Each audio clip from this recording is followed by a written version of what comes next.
Hello guys, आप में से मेजोरिटी ऑफ पर्संस का लाइफ में कभी ना कभी टीडीएस डिडक्ट हुआ होगा।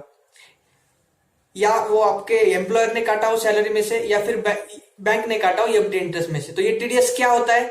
मेजोरिटी ऑफ पर्सन को ये लगता है कि ये टीडीएस एक एक्स्ट्रा टैक्स होता है। तो ये वीडियो में हम बात करेंगे पूरा टीडीएस के provisions A to Z TDS के बारे में ये वीडियो में बात करेंगे। मैं हरिओम कुलकर्णी आपका स्वागत करता हूं मेरे अपने शो टैक्स विद एचके के। अगर अभी तक आपने मेरे चैनल को सब्सक्राइब नहीं किया तो चैनल को सब्सक्राइब कीजिए, और भी मैंने मेरे सोशल अकाउंट्स की लिंक ये वीडियो के डिस्क्रिप्शन बॉक्स में दिया है, जिसे भी आप फॉलो कर सकते हैं। तो चलिए शुरू करते हैं।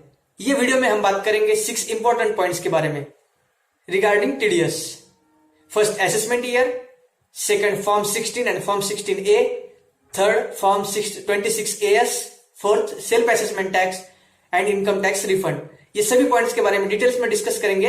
What is TDS? TDS stands for tax deducted at source. मतलब एट सोर्स पे आपका ये टैक्स डिडक्ट होता है। As per the income tax act, any company और person making a payment is required to deduct tax at source, that is TDS, if the payment exceeds certain threshold limits. Means आपको एक income tax act के तहत limits दी है कुछ, जिसके अगर वो लिमिट से आगे आप पेमेंट कर रहे हो तो उस पे आपको टीडीएस मतलब tax deducted at source cut करना पड़ता है at the rate prescribe by the tax department. मतलब इनकम टैक्स डिपार्टमेंट ने जो भी रेट्स प्रिस्क्राइब किए हैं वो टाइप ऑफ पेमेंट पे उस पे आपको ये टीडीएस डिडक्ट करना पड़ता है। अगर आपको वो रेट्स पता करना है तो ये वीडियो के डिस्क्रिप्शन बॉक्स में मैंने एक लिंक प्रोवाइड की है, वो लिंक पे जाके आप टीडीएस के डिफरेंट टाइप्स ऑफ रेट्स पता कर सकते हैं।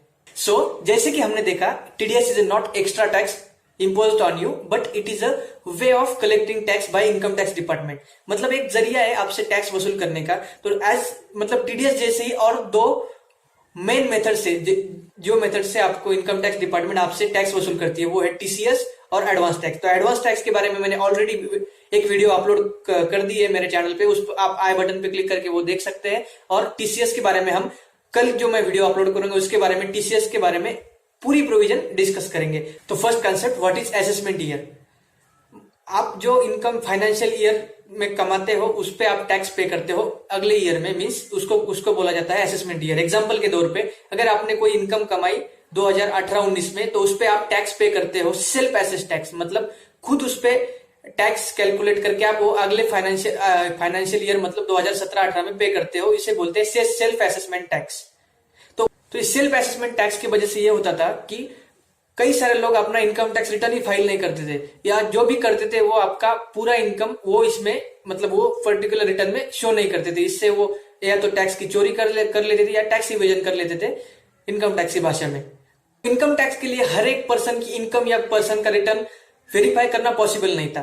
तो ये सिचुएशन से बचने के लिए इनकम टैक्स ने कुछ मेथड्स या फिर हाँ मेथड्स ही बोल सकते हो, उसके मेथड्स बनाए, जैसे कि TCS, TDS and self assessment tax तो पहले ही था। तो ये दो मेथड्स बनाए जो जहां पे जब आप भी कोई भी आपको कोई पेमेंट करेगा तो पेयर ही उस पे आपका टैक्स डिडक्ट करके उसमें से रिमेनिंग अमाउंट आपको पे कर देगा। तो इसको अगर आपको कोई 10,000 पे करेगा, अगर उस 10,000 पे करने वाला था, उस पे अगर टीडीएस का रेट था 1%, तो उसमें से ऑलरेडी वो 100 रुपीज डिडक्ट करके आपको बचे वाला दैट इज 9,900 ही आपको पे करेगा। इसको बोलते हैं टीडीएस डिडक्शन, मतलब टैक्स डिडक्टेड एट सोर्स। उसके सोर्स पे ही आपने टैक्स डिडक्ट कर लिया।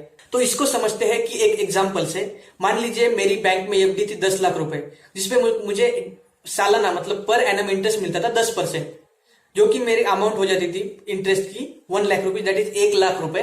तो इसपे टीडीएस का रेट है 10%। मतलब बैंक जब भी आपको ये इंटरेस्ट का पेमेंट करेगी, आपका इंटरेस्ट का पेमेंट करेगी, मींस ओनली 1 लाख रुपीज पे आपको वो 10% टीडीएस डिडक्ट करके ही आपको वो इंटरेस्ट का पेमेंट करेगी। दैट इज 90,000 रुपए वो आपको पे करेगी और 10,000 रुपए इनकम टैक्स के खाते में जमा कर देगी। मींस टीडीएस आपके सोर्स पे उसने टैक्स डिडक्ट करके इनकम टैक्स डिपार्टमेंट के अकाउंट में जमा कर लिया। मींस मेरा अर्निंग ये केस में हो गया 10%, लेकिन उसमें से ऑलरेडी मेरा टीडीएस डिडक्ट करके वो इनकम टैक्स के डिपार्टमेंट में चला गया। तो ये टीडीएस डिडक्ट करने के बाद बैंक को एक स्टेटमेंट फाइल करना पड़ता है ट्रेसेस पोर्टल पे। ट्रेसेस पोर्टल एक इनकम टैक्स डिपार्टमेंट का ही पोर्टल है, जिसपे बैंक को डिटेल्स देना पड़ती है अमाउंट की, जो भी उसने मतलब बैंक ने मुझे पे किया, टीडीएस डिडक्ट करके जो मुझे अमाउंट पे किया वो। सेकंड, टीडीएस डिटेल्स मतलब जो भी टीडीएस डिडक्ट किया वो। थर्ड, पैन मतलब मेरा पैन नंबर और पेई का टैन नंबर। इतना सारा बैंक को एक ट्रेसेस पोर्टल पे फाइल करना पड़ता है स्टेटमेंट, ऑनलाइन स्टेटमेंट, जिसको बोलते हैं टीडीएस रिटर्न। ये टीडीएस रिटर्न कोई भी बैंक को या फिर पेयर को जो भी टीडीएस डिडक्ट करता है उसको क्वार्टरली मींस 3 महीने में एक बार पे उसको ऑनलाइन फाइल करना पड़ता है ट्रेसेस पोर्टल पे, जिसपे पूरी डिटेल्स उनको डालना पड़ती है क्वार्टरली। तो जब पेयर ये ऑनलाइन स्टेटमेंट फाइल करता है तो ये टीडीएस की सब डिटेल्स 3 फॉर्म में अपडेट हो जाती है, जो कि है form 26AS, form 16 and form 16A। ये 3 फॉर्म में ये पूरी डिटेल्स अपडेट हो जाती है ये ट्रेसेस पोर्टल पे। तो जब भी मैं बैंक को प्रूफ मांगूंगा कि मेरी अर्निंग हुई थी 10% मीन्स 1 लाख रुपए और मुझे इंटरेस्ट क्रेडिट हुआ सिर्फ 90,000 रुपीज, तो वेर इज माई 10,000 रुपीज। तो बैंक को मैं इसका एक डॉक्यूमेंट्री प्रूफ मांगता हूं, जिसके तौर पे बैंक मुझे देती है फॉर्म 16 या फॉर्म 16AS। अगर वो सैलरी के केस में होगा तो उसे कहते हैं फॉर्म 16, और for the amount other than salary उसे बोलते हैं फॉर्म 16AS के फॉर्म। इसमें वो मुझे टीडीएस सर्टिफिकेट इशू करती है बैंक। तो जब भी मैं ये फॉर्म 16AS लूंगा बैंक से और मेरा at the year and income tax return file कर दूंगा, तो जो भी बैंक ने टीडीएस कट किया है तो उसका मैं क्रेडिट ले लूंगा। तो क्रेडिट कैसे? मान लीजिए मेरी टोटल टैक्स लायबिलिटी होती है 1 लाख रुपए, दैट इज 1 लाख। मैं उसमें से 10,000 जो ऑलरेडी बैंक ने डिडक्ट कर चुका है उसका क्रेडिट मतलब माइनस 10,000, तो मेरी total tax liability at the end of year हो जाएगी 90,000। तो मुझे at the year and tax पे करना पड़ेगा 90,000 रुपीज।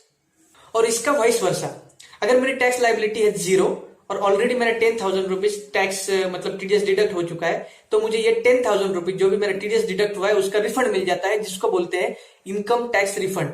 एनुअली जब मैं रिटर्न फाइल करूंगा तो मुझे ये मेरे बैंक अकाउंट में जमा हो जाएगा 10,000 as a income tax refund, क्योंकि मेरी टैक्स लायबिलिटी थी 0 और ये टीडीएस मेरा एट सोर्स पे काटा गया था। तो ये मुझे किधर भी पे करने की जरूरत नहीं, एट द एंड वो मुझे मेरे बैंक अकाउंट में मिल जाएगी।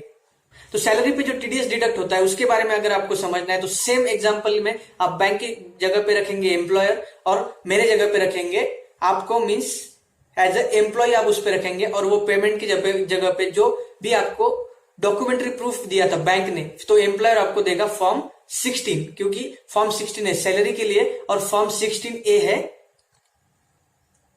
इनकम अदर देन सैलरी के लिए। तो जैसे कि आपको स्क्रीन पे दिख रहा है, अगर आपका टीडीएस डिडक्ट हुआ है सैलरी में से तो आपको फॉर्म मिल जाएगा फॉर्म 16, और टीडीएस डिडक्ट हुआ है other than salary means interest on fixed deposit, commission income या अदर इनकम पे जब भी डिडक्ट हुआ है तो आपको फॉर्म मिल जाएगा फॉर्म 16A। जो भी फॉर्म 16A है ये क्वार्टरली इशू किया जाता है, और फॉर्म 16 मतलब जो सैलरी का टीडीएस है वो उसका फॉर्म आपको मतलब फॉर्म ये इशू किया जाएगा एनुअली। ये आपको क्वार्टरली नहीं मिलेगा, ये आपको एनुअली इशू किया जाएगा। वो होगा 2 पार्ट्स में, part A TDS details and payments details, मतलब जिसपे आपको पूरा टीडीएस डिडक्ट जितना हुआ है, कौन से पेमेंट आपको हुए उसके बारे में ये जानकारी होगी, और पार्ट बी में होगा सैलरी का ब्रेकअप एंड टैक्स कंप्यूटेशन, मतलब जो भी सेल्फ असेसमेंट टैक्स है उसके बारे में आपको पार्ट बी में थोड़ी सी जानकारी मिल जाएगी। चाहे आपका टीडीएस फॉर्म 16 में डिडक्ट हुआ मीन सैलरी में से डिडक्ट हुआ हो, या फिर TDS on payments other than salary के हिसाब से डिडक्ट हुआ हो, वो दोनों का एक कंसोलिडेटेड स्टेटमेंट मींस एक 26AS में पूरा का पूरा उसमें आपको रिफ्लेक्ट हो जाता है। और ये फॉर्म 26AS आपको इनकम टैक्स की वेबसाइट से मिल जाता है, जिसपे आप पूरा आपका टीडीएस की जानकारी, पेमेंट्स की डिटेल्स एंड अदर जो भी आपको इन्फॉर्मेशन चाहिए वो आप ये फॉर्म 26AS के जरिए ले सकते हो, और ये आपको अवेलेबल होता है इनकम टैक्स डिपार्टमेंट की वेबसाइट पे। आपको ये चेक करना चाहिए कि जो भी आपका टीडीएस डिडक्ट हुआ है फॉर्म 16 या फॉर्म 16A में, वो फॉर्म 26AS में रिफ्लेक्ट हुआ है कि नहीं तो फिर आपको उसका टीडीएस का रिफंड नहीं मिलता है। तो आपने ये चेक करके फिर ही आपका अगला डिसीजन लेना चाहिए। ये वीडियो पसंद आ गई होगी और आपके सभी डाउट्स रिगार्डिंग टीडीएस क्लियर हो गए होंगे। अगर आपको अभी भी कोई भी टीडीएस से रिलेटेड डाउट्स है तो आप ये वीडियो के कमेंट बॉक्स में मुझे बता सकते हो, जिसपे मैं आपको जरूर हेल्प करूंगा। अगर आपने अभी तक मेरा चैनल सब्सक्राइब नहीं किया तो चैनल को सब्सक्राइब कीजिए, और भी मैंने मेरे सोशल अकाउंट्स के लिंक ये वीडियो के डिस्क्रिप्शन बॉक्स में दिए है, जिसे भी आप फॉलो कर सकते हैं। तो मिलते हैं अपनी अगली वीडियो में। Keep enjoying tax with HK के। Bye bye.